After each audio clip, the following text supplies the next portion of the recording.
Chapter 7 of the SCP Foundation Handbook and Survival Guide. Surviving in an apocalypse heavily depends on what apocalypse you're dealing with. If it's a standard runaway zombie scenario, most SCP Foundation sites will provide more than adequate protection from harm. If it's a more virulent and airborne strain, you might want to limit yourself to whatever adjunct building you're currently occupying. And if it's a Night of the Living Dead scenario where everyone who dies rises as undead, you'll need to enact new stringent protocols and sleeping arrangements. But what do you do when reality itself is wrong? We can't get into specifics here because we've barely scratched the surface of what's possible. But there are numerous anomalies that promise to completely rewrite the rules of reality. At that point, assuming you are capable of surviving at all in this new world, you may find yourself looking for safety. We highly recommend that you identify and become familiar with any local extra-dimensional spaces whose documentation you have access to. Protocol 9 Foxtrot Alpha is our effort to catalogue and define extra-dimensional spaces that are under the Foundation's purview. The primary and currently identified primary extra-dimensional space available to the average SCP employee is handled under Project Waterloo. You'll find more information about Project Waterloo on page 859. Here we go again. Jamal squeezed the trigger on his flamethrower and began the process of burning yet another mass of tainted flesh. His hazmat suit combined with a layered hoodie and mask looked like a combination of haphazard and specifically designed. The flesh he was cleaning up screeched and tried to reach for him, but it was a crackling mess on the floor in moments. Jamal continued down the hall of the apartment building, checking each door for flesh. Most of the building had already been emptied out, but he was still coming across pockets of flesh from time to time. The radio on his hip sprang to life, and he heard another voice.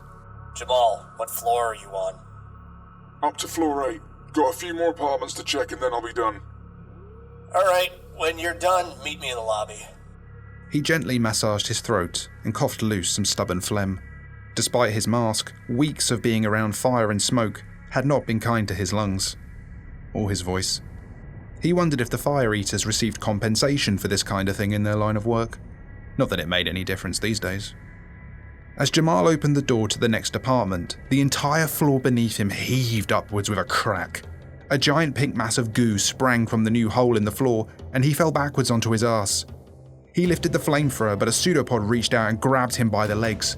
Jamal was rapidly pulled towards the flesh monster. Jamal activated his radio. Ambush! 8th floor, apartment 17! On my way! Jamal was hoisted up into the air and hung over a hole of teeth and melted flesh, surrounded by fractured floorboards. He aimed at the mass and squeezed the trigger. It screeched and Jamal went flying. He wasn't sure where he'd end up in that moment before he impacted, but he was glad it wasn't going to be inside the screeching, writhing, and burning monster. Chapter 91 of the SCP Foundation Handbook and Survival Guide, codename Waterloo. SCP-3008 is an anomaly, and we mean that in every sense of the word. SCP-3008 is an Ikea that, once you get lost in it, becomes an extra-dimensional space from which there is little chance of escape. The Ikea in Scottsdale, Arizona that acts as the currently contained iteration of the anomaly was a result of an attempted test design. The people who created it managed to craft what may be the most confusing and difficult to navigate store layout in the history of retail. Under normal circumstances, this obviously wouldn't be in the Foundation's purview, but I want you to imagine you are 7 years old again. You're out shopping with your mother, and some toy or some brightly coloured box grabs your attention. You look up, and you realise that you're alone. Your mother was just there, right? But now she's gone. And you aren't just alone, you'll always be alone. You can't accept that, so you go searching, and if you're lucky, you find her again. Retail stores are confusing, eldritch locations for a 7-year-old, but an Ikea is a different story. If you get lost inside any Ikea in the world, you might as well be a 7-year-old again, because you're never getting out. It's not the single location in Scottsdale, that one just has an extra confusing layout. Every Ikea in the world, and perhaps in the multiverse, has the same effect. If you get lost inside, you're truly lost. But the Foundation isn't in the business of seeing problems as only problems. Problems are just opportunities. If all of reality is breaking down, or a glitch in the fabric of the universe is threatening to turn you into some mindless monster, find an Ikea. Familiarise yourself with SCP-3008's documentation, and hope you can weather the storm. Worst comes to worst, you'll get to try some interesting food, and see some interestingly named furniture. Eric burst into the room and finished off the screeching mass that had attempted to devour Jamal. They weren't out of the woods yet though, as the nearest Ikea was a few miles down the road. It was starting to seem that this town clear was going to fail. Jamal pulled off his mask and began nursing a nasty bump on his head from when the creature had flung him against the wall. He'd been knocked out briefly, but now he had a pounding headache. The Foundation's next planned pickup was in 3 days, and until then, the team would need to get back to their base of operations. Eric, the voice on the other end of his radio, walked over to where Jamal lay crumpled on the ground. You alive? Yeah. Mamma mia, that fucking hurt. Was that an ABBA reference? What can I say? I have taste. Debatable. Hey, stop insulting my music choices. I am bleeding. Oh, it's just a cut. Don't be such a baby. Oh, you're one to talk. You complained so much after what happened in Oklahoma City. Eric leaned in. We said we'd never talk about that. Oh, right. The part where the flesh monster spent 20 minutes holding you up to the sky, and you didn't turn because the clouds never broke. Yeah, that. Jamal stood up. Eric punched him playfully in the arm. The creaking of the floorboards beneath them left both of them unsteady, in every sense of the word. Jamal spoke first. I think we should go. Your mask? He showed Eric the broken air filter and cracked eyepiece. Guess I'm taking point then. Back to base Alpha? The two nodded in agreement and started down the stairway. Jamal grabbed a dusty scarf from an open suitcase on his descent and wrapped it around his face. As they reached the lobby, the two of them were confronted by a 15-foot wide rolling tube of flesh that sprouted hands and mouths, both of which were lined with teeth. Eric smiled and hefted his flamethrower. Looks like Sonny hasn't quite had enough. Jamal shook his head. Let's just get out of here.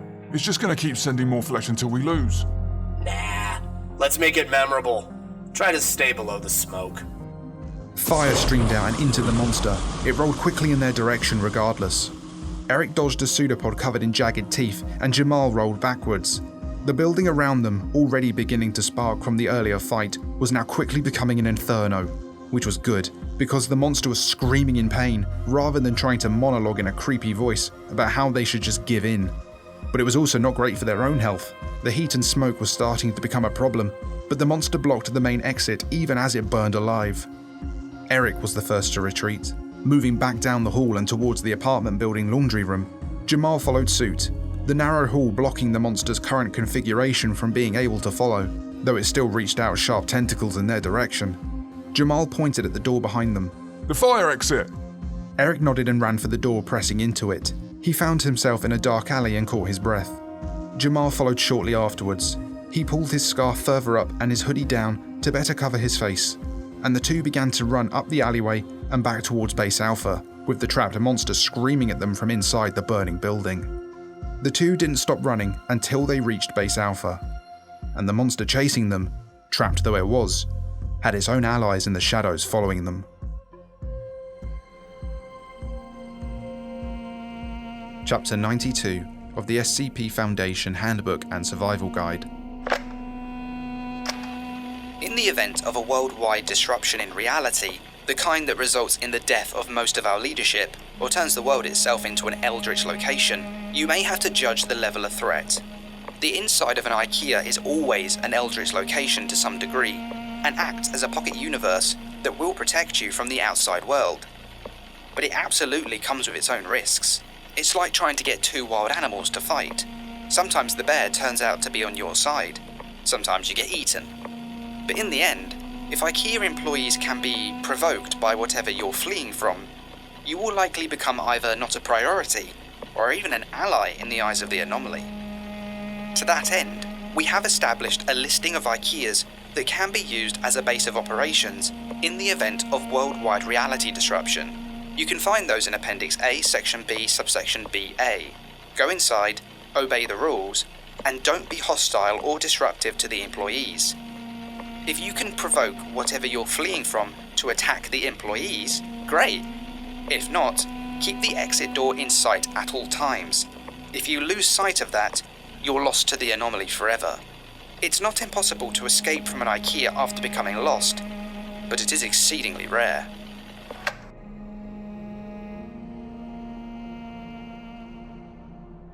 Corporal Simmons swore as the faceless staff member moved its bishop, putting his king in checkmate. His fellow team members cheered and jeered at Simmons as he reluctantly flicked his king over, all the while noting his disbelief at how something without eyes can be so good at chess. He reached to shake the thing's hand it had offered him, and then left the chair for another team member to try their luck. Base Alpha, which was set up just inside the lobby of the Illinois IKEA, was humming with activity. Mobile Task Force's Customer Service, Firehammer, and Dancing Queen had their own small subsections of the floor space set up for their own use. Customer Service was an MTF formed out of survivors pulled from various IKEAs throughout the world. Firehammer was a blend of fire eaters and hammer-down soldiers. They were in charge of general security and conducting the more high-risk missions. Dancing Queen was responsible for ensuring that the people using IKEAs to base out of had food, water, ammunition, and proper protection from the sun. The various groups were relaxing slightly, as only one mission was currently underway. Pickup would be happening in less than a day. The team's purpose had been to clear nearby buildings in an effort to retake a small containment building previously used to house safe-class SCP objects. Right now, as everyone relaxed, various faceless IKEA employees guarded the doors for them. The employees had long ago become allies of the SCP Foundation, for lack of a better word, in their extreme vigilance against the sun-tainted flesh from outside. It had long been theorized that once a single IKEA employee had been dragged into the sun and turned, that the whole IKEA entity considered the sun its enemy, somehow, and that it would never stop fighting until it snuffed out the sun entirely, which left the scientist who made that initial logical leap a bit unsettled. At lunch, he'd posed the question, who would win, 1 billion IKEA employees or the sun? And everyone looked at him weird. He kept quiet after that. Jamal and Eric arrived at the IKEA in a dead sprint. The monsters that had been shadowing them had long since abandoned any sense of stealth, opting instead to herd them towards whatever they considered safety. The sun-tainted flesh hunted less like an animal and more like a man, but the vast majority of people who'd learned that fact didn't survive to report to others. The 2 survivors here had been through dozens of fights and hunts with the flesh, winning most, barely surviving the others. Whatever was going on here in Illinois though, the flesh was acting more predatory than normal. Hostile, in fact. As the moon vanished behind the clouds, Jamal saw a dozen employees emerge from the shadows in front of the entrance. They formed a line and stared down the flesh. One cracked his knuckles, while another began stretching his arms. 2 at the center moved aside and beckoned them both through. Jamal needed no encouragement and sprinted, Eric in tow, through the open doors. He wondered if the flesh knew something he didn't, if some great cataclysm was coming, that the world was ending a second time. Something had inspired the flesh to come here, to try and see where the survivors were taking shelter, to attack it with everything they had. But why now? He had exactly 0 seconds to communicate that to his allies as he was pulled into the building. The thump of the flesh rolling end over end in their direction was like thunder. The front door smashed open as the flesh forced its way inside. The entrance zone became a beehive of activity. Everyone began grabbing flamethrowers and taking up firing positions. Row after row of faceless staff began lining up in front of the barricades. As the flesh approached, a line would break formation and leap onto the flesh from all angles. A lone flesh humanoid broke free and lunged for Jamal, who fell backwards, scrambling to get up his flamethrower. But before he could find the trigger, a lone staff member charged forward from its line and tackled it to the ground. Jamal turned and began crawling backwards as more staff ran past him. He looked through the many legs to see the acting commander grab the arm of a particularly broad staff member, wearing a supervisor badge on its shirt. He couldn't make out what was being shouted, but saw the commander pointing from the shelves that flanked the entrance to the encroaching flesh. The supervisor nodded, gestured at a few fellow faceless colleagues, and they quickly disappeared into the store. A jet of searing flame sent Jamal back to the floor as the fire eaters began approaching the flesh, flamethrowers scorching the mass, driving it backwards. One of them stopped to help Jamal up. Saving your backside again, are we, Jamal? That's twice now, lad. Flesh is gonna get you if you're not more careful. Now fall back and support Bravo. We'll handle this. Jamal turned away to try and find Eric, but it was hopeless. There was too much going on to distinguish one person from another. And then it happened. Something strange. Something he'd never felt or heard before. Light. Heat. It was 11 p.m. and suddenly the sun was up. Everyone averted their eyes, but it didn't transform them.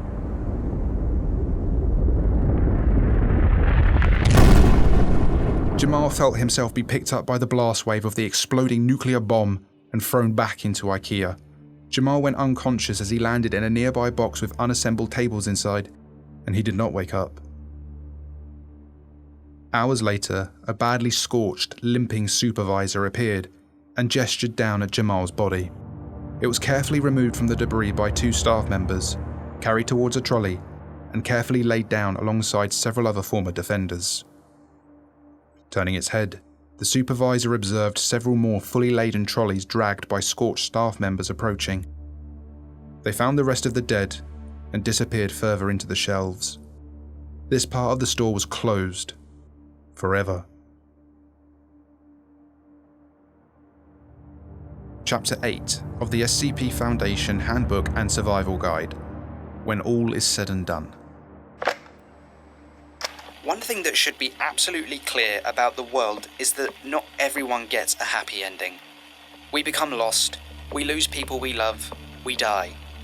Nothing in this handbook is going to prevent your death or the death of those you love.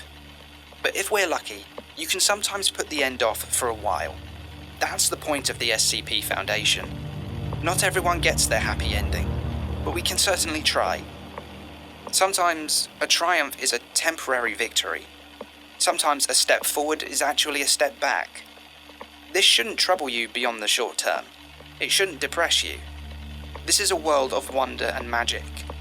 Beautiful things can happen here, but never become comfortable. The end comes for us all. Remember our motto: we die in the dark so that you can live in the light. Try to enjoy yourself along the way. You can support me on Ko-Fi and check out this video for another great story. Big thanks to Sumerian for writing this one and to my patron guest voices. Big up the patrons and channel members, and special thanks to Viger, Zehex and Andre Bashert.